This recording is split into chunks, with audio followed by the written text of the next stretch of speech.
നമ്മുടെ ഈ തലമുറയിൽ അനേകം കുഞ്ഞുങ്ങൾ കർത്താവിൽ നിന്ന് അകന്നു പോകുന്നതായി നാം കണ്ടിട്ടുണ്ടല്ലേ? തീർച്ചയായും അതിൻ്റെ ഒരു മെയിൻ റീസൺ ആയിട്ട് എനിക്ക് തോന്നുന്നത് നമ്മൾ അവരുടെ സ്പിരിച്വൽ ഗ്രോത്തിന് വേണ്ടിയത്ര ഇമ്പോർട്ടൻസ് കൊടുക്കുന്നില്ല എന്നതാണ്. എന്നാൽ നമുക്ക് ഇത് ബേസ് ചെയ്തുള്ള ഒരു സ്കിറ്റ് കണ്ടാലോ? അതിനായി നമുക്ക് നമ്മുടെ YP മെമ്പേഴ്സിനെയും സൺഡേ സ്കൂൾ സ്റ്റുഡൻസിനെയും സ്റ്റേജിലേക്ക് ക്ഷണിക്കാം. നല്ലൊരു കൈയടി കൊടുക്കാം.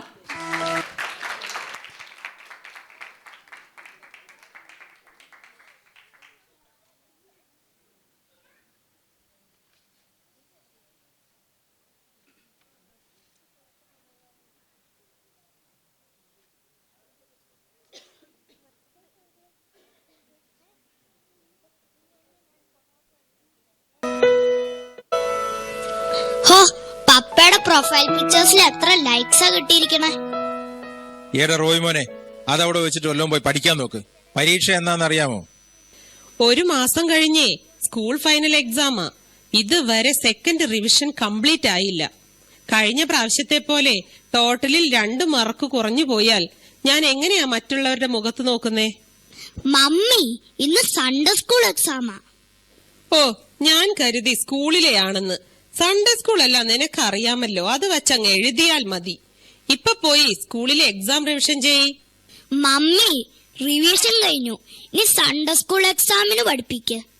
അതെ, മോൻ അങ്ങ് അറിയാവുന്നത് വെച്ച് എഴുതിയാൽ മതി. ഇപ്പോഴാ പണിയൊക്കെ ഒന്ന് ഒതുങ്ങിയത്. മമ്മി ഇത്തിരി വിശ്രമിച്ച് TV ഒന്ന് കാണട്ടെ. സംശയമുള്ളത് ചോദിച്ചോ. കിഴക്കുന്ന് വന്ന വിദ്വാൻമാർ യേശുവിനെ കണ്ട് നമസ്കരിച്ച് കാഴ്ചകൾ അർപ്പിച്ചു. മമ്മി, ഈ കാഴ്ചകൾ എന്ന് പറഞ്ഞ എന്താ? ഈ കാഴ്ച എന്ന് പറയുന്നതേ ഗിഫ്റ്റ്. അതെ, മോന്റെ അനിയത്തി ഉണ്ടായപ്പോ കാണാൻ വന്നവർ ഓരോ ഗിഫ്റ്റ് ഒക്കെ കൊണ്ടുവന്നില്ലേ, അതിനാ. മോൻ ബാക്കി പഠിച്ചോ. യേശുവിനെ സ്നാനപ്പെടുത്തിയത് ആര്? യേശുവിനെ സ്നാനപ്പെടുത്തിയത് ആര്? അത് ആരാ മമ്മി? ഓ, അത് പത്രോസ് ആണെന്ന് തോന്നുന്നു. യേശു ക്രിസ്തു ജനിച്ചത് എവിടെ? അത് എവിടെയാ പപ്പ? അത് ആ സിറിയൽ എങ്ങാണ്ടാണെന്ന് തോന്നുന്നു. നീ ഒന്ന് ഗൂഗിൾ സെർച്ച് ചെയ്ത് നോക്ക്. അയ്യോ, സൺഡേ സ്കൂൾ വണ്ടി വരാറായി. എക്സാം അല്ലേ, ഒന്ന് വേദോസ്തം വായിച്ച് പ്രാർത്ഥിച്ചു പോ. ഒരു സങ്കീർത്തനം എടുത്ത് വായിക്കേ.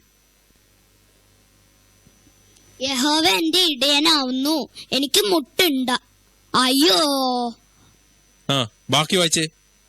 ഇതിന്റെ ചാർജ് തീർന്നുപോയി. ബാക്കി ഓർമ്മയില്ലേ? പപ്പ അങ്ങ് ഓർത്തു പറ. അത് മോനെ, വണ്ടി വരാറായി. പ്രാർത്ഥിച്ചോണ്ട് പോയിക്കോ, താമസിക്കണ്ട.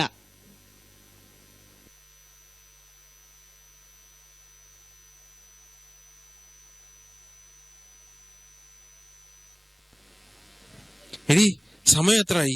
സൺഡേ സ്കൂൾ പരീക്ഷ കഴിഞ്ഞ് അവനിങ്ങി വന്നില്ലല്ലോ. ഓ, വരാറാവുന്നതേ ഉള്ളൂ.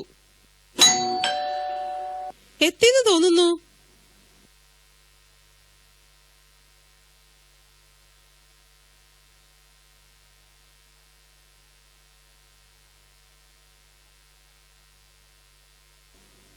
മോൻ സൺഡേ സ്കൂൾ എക്സാമിൽ എല്ലാം എഴുതിയോ?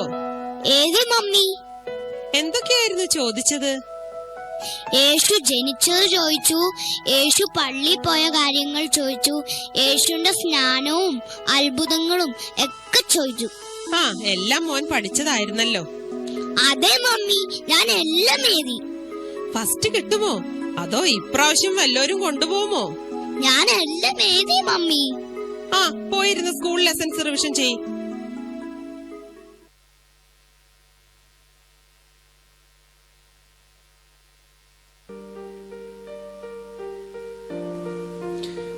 ഇപ്പൊ പ്രയറും കണക്കാന്നേ, ബോറിങ്ങ.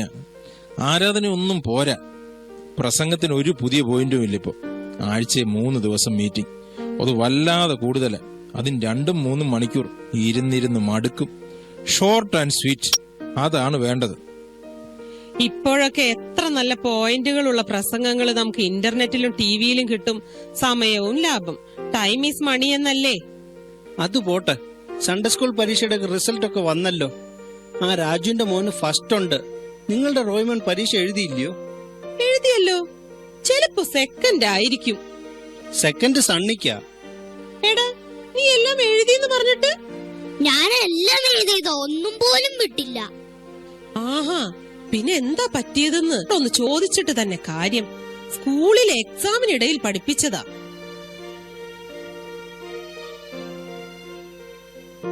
ടീച്ചറെ, റോയ്മോൻ എല്ലാം എഴുതിയെന്നാ പറയുന്നേ. പിന്നെ മാർക്ക് എങ്ങനെ ഇങ്ങനെയായേ? എഴുതിയതനുസരിച്ചേ മാർക്ക് ഇടാൻ പറ്റൂ. റോയ്മോൻ എന്തൊക്കെയാ എഴുതിയെന്ന് അവനോട് ചോദിച്ചു നോക്ക. ഞാൻ ചോദിച്ചിട്ട് തന്നെയാ വന്നത്. എന്റെ റോയ്മോൻ എല്ലാം എഴുതിയിട്ടുണ്ട്, അവൻ മിടുക്കനാ. പക്ഷെ അതൊന്നും പേപ്പറിലില്ല. ആഹാ, എല്ലാരും ഉണ്ടല്ലോ. എന്താ ഒരു തർക്കം?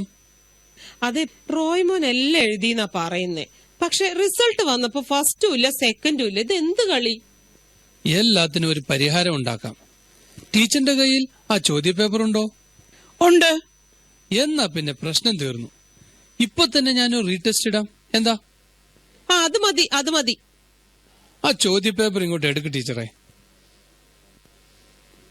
റോയ്മോനെ, നീ ഇങ്ങോട്ട് നീങ്ങി നിന്നേ. ആദ്യത്തെ ചോദ്യം, എരിഹോ മതിൽ തകർത്തത് ആര്? ഞാനല്ല, ആ ഐസക്കും ജോയലും എപ്പോഴും മതിലേ കിടന്ന് ചാടും. അവരുടെ അടുത്ത് ചോദിച്ചു നോക്കും. റോയ്മോൻ അങ്ങനെ നശീകരണമൊന്നും ചെയ്യില്ല. ഗുഡ് ബോയ് അവൻ.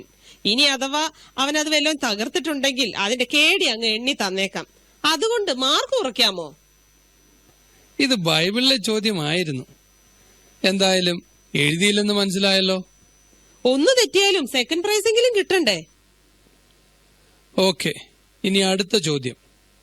ആദ്യത്തെ കൽപ്പന എന്ത്? ആര് ആർക്ക് കൊടുത്തു? അത് അനുസരിച്ചോ? എന്നിട്ട് എന്തു പറ്റി?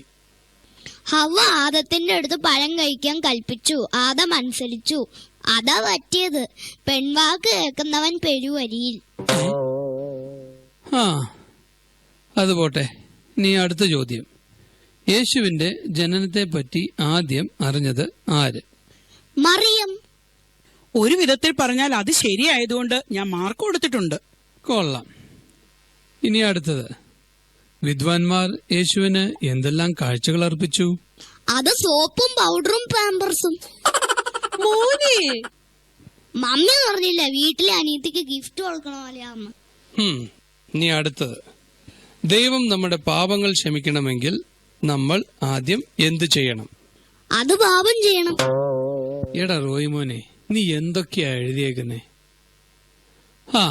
എന്തായാലും ഇത്രയായി.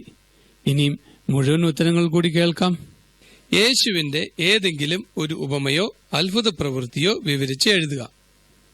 അതൊരു വലിയ ഉത്തരം. ഞാൻ എന്റെ ഉത്തര പേപ്പറിൽ നന്നായിട്ട് എഴുതിയിട്ടുണ്ട്. ഉത്തരപേപ്പർ ഇവിടെ ഇരിപ്പുണ്ട്, ഞാൻ വായിക്കാം. യെരുശലേമിൽ നിന്നും എരീഹോയിലേക്ക് ഒരു മനുഷ്യൻ പോവുകയായിരുന്നു. വഴിയിൽ വെച്ച് അവനെ കൊള്ളക്കാർ ആക്രമിച്ചു. അവർ അവനെ നിർദ്ദയം മർദ്ദിച്ചു. ടിഷ്യൂവും മൃതപ്രായനാക്കി കഷ്ണം കഷ്ണമാക്കി അവിടെ ഇട്ടു. ചിലത് നല്ല നിലത്ത് വീണു, ചിലത് പാറപ്പുറത്ത് വീണു, ചിലത് മുള്ളിനിടയിൽ വീണു, ചിലത് കിളികൾ കൊത്തിക്കൊണ്ടുപോയി. ശേഷിച്ച് 12 കൊട്ട നിറച്ചെടുത്തു. അതിലൊരു കൊട്ട ഇസ്കരിയാത്ത യൂദ കൊണ്ടുപോയി ദേവാലയത്തിൽ കാളകളെയും ആടുകളെയും വിൽക്കുന്നവർക്ക് 30 വെള്ളിക്കാശിന് വിറ്റുകളഞ്ഞു. ഏതായാലും നല്ല ഉത്തരങ്ങൾ തന്നെ. ഇനിയും ബാക്കിയും കൂടെ വായിക്കണോ? വേണ്ട, മതിയായി.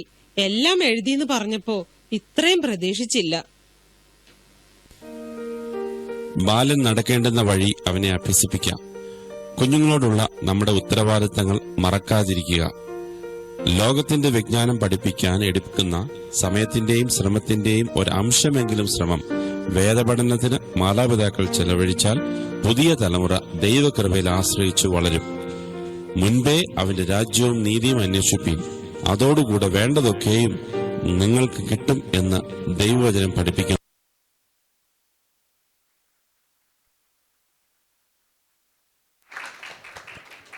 Thank you team.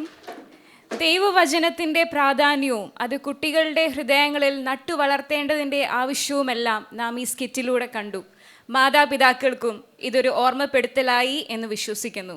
നാം കുഞ്ഞുങ്ങളെ ദൈവവചനം പഠിപ്പിക്കുന്നത് അവഗണിക്കരുത്. ഈ സന്ദേശം നമ്മുടെ ഹൃദയങ്ങളിൽ സൂക്ഷിക്കാം.